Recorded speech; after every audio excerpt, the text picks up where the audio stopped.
내 도리는 다 하겠지만 물질적으로 보상이나 이런 거는 못 하겠다. 너무너무 그 모습이 악마 같았고.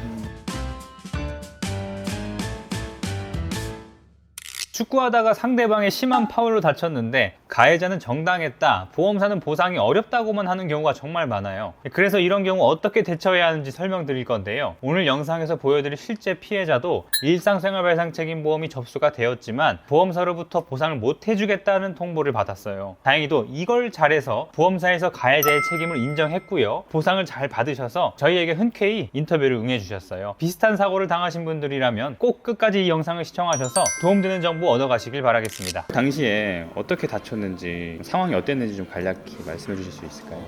평소처럼 평범하게 축구를 하고 있던 중에 갑작스럽게 준비되지 않은 상태에서 뒤에서 제 발을 밟으면서 크게 왼쪽 발목을 골절당하면서 상처를 받았습니다. 제대로는 모르지만 그래도 몇 번 찼던 팀이었기 때문에 전혀 그런 사고가 날 거라고도 아예 생각도 못했고, 그래서 더 갑작스럽게 느껴졌던 것 같아요. 뒤에서 정말로 태클도 아니고 공을 차는 행위도 아니고 발을 위로 들었다가 아래로 찍어 내리는 듯한 동작은 절대 축구에서 나올 수 없는 제 행동이고, 그래서 더 크게 다쳤던 것 같습니다.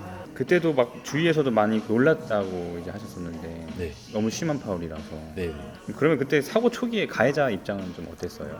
저는 제 부러진 발목을 잡고 누워서 절규하는 와중에 고개를 들어서 가해자를 봤을 때 웃고 있는 듯한 모습을 저는 봤고요. 너무너무 그 모습이 악마 같았고 너무 힘들었습니다. 그 와중에도 미안하다고도 전혀 안 했나요?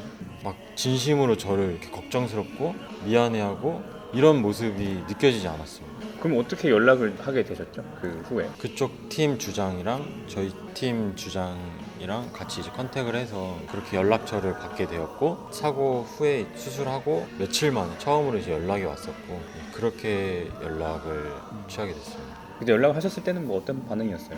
미안하긴 하다. 음. 정확하게 말씀드리자면 내 도리는 다 하겠지만 물질적으로 보상이나 이런 거는 못 하겠다. 이 상황을 얘기했는데도 네네. 그러다가 어떻게 좀 보험 접수가 또 됐죠? 일단 보험 접수 자체가 좀 힘드셨었잖아요, 사고 당시에. 네, 맞습니다. 초반에는 잘 될 거라고 생각을 했는데 아무래도 여러 가지 깐깐한 것들이 많다 보니까 접수가 안 돼서, 그때 가해자가 접수를 왜 해줬죠, 근데 갑자기? 그 가해자가 내가 한 건 맞지만 일반적인 파울 상황이었고 책임질 만한 것까지는 아닌 것 같다, 이런 식으로 계속 말을 바꿔서 하다가 그분이 걱정했던 부분이 있었잖아요. 그래서 그 부분을 전혀 책임질 만한 상황이다. 그래서 자기가 진짜로 이거는 믿고 해주셔도 되니까 좀 이렇게 해주셨으면 좋겠다 하면서 이제 그 가해자도 아 그런가 하면서 그냥 내가 잘못은 하지 않았지만 그래도 접수는 해주겠다라고 좀 마음을 바꿨잖아요. 네네.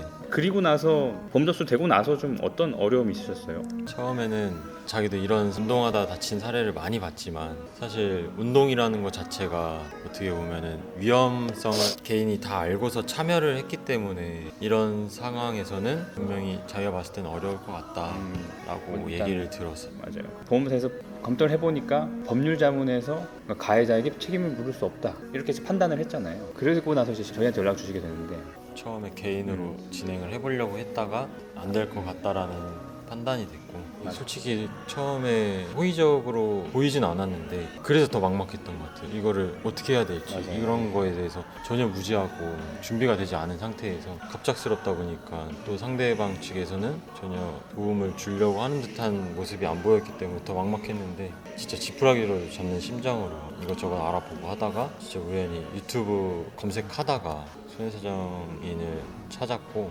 저랑 거의 비슷한 사례의 사건을 진행을 했다라는 게 굉장히 믿음이 가서 그렇게 연락을 취하게 되면서 사건을 잘 진행했던 것 같습니다.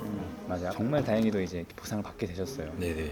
저희랑 좀 함께 하면서 좀 어떠셨는지. 진짜 솔직히 가장 큰 거는 너무 심적으로 많이 편안함을 느꼈고요. 제 인생에서 사실 가장 큰 시련이었던 것 같아요. 맞아요. 네. 일단 몸이 아프니까 아무것도 할 수 없다라는 그게 심리적으로 엄청 더 아파지면서 뭐 우울증도 걸리고 정신적으로도 난 이제 아무것도 할 수 없겠구나라는 그런 압박이 오면서 굉장히 힘든 상태였고 더군다나 진행이 안 될 것 같다라는 불안함이 굉장히 커서 심적으로 많이 힘든 상태였는데 일단 제 편이 있다라고 생각이 드니까 그리고 제 편이 이런 쪽으로 전문가다 보니까 마음이 너무 편했고 이런 사례도 여러 차례를 했다라고 이게 믿음이 들어서 심적으로 편했었어요. 점점 일이 잘 진행이 되면서 부책이 됐다라는 얘기를 처음에 들었을 때는 믿고 있었는데 그 말을 딱 들으니까 너무 기쁘고 지난 한 7, 8개월을 너무 저뿐만 아니라 이제 주변 사람들도 같이 힘들어했는데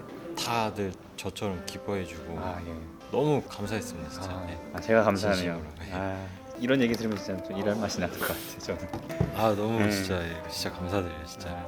이제 마지막으로 비슷한 사고 당하신 분들께 좀 하고 싶은 말씀이 있다면? 저도 완전 제 최측근이 저랑 지금 비슷한 사례이기 때문에 근데 그 친구는 이제 좀 많이 힘들어하고 있어요 아직도. 그 모습을 보면 과거의 저를 보는 것 같아서 너무 그 마음을 잘 알기 때문에 이런 부분에서는 무조건 혼자서 하면 좋지만 사실 그게 힘들 거라는 걸 알기 때문에 진짜 웬만하면 전문가를 통해서 일을 진행하는 게 맞다고 생각합니다. 감사합니다. 네, 앞으로 좀 건강하시고 하시는 일 다 잘 됐으면 좋겠습니다. 감사합니다. 네, 감사합니다.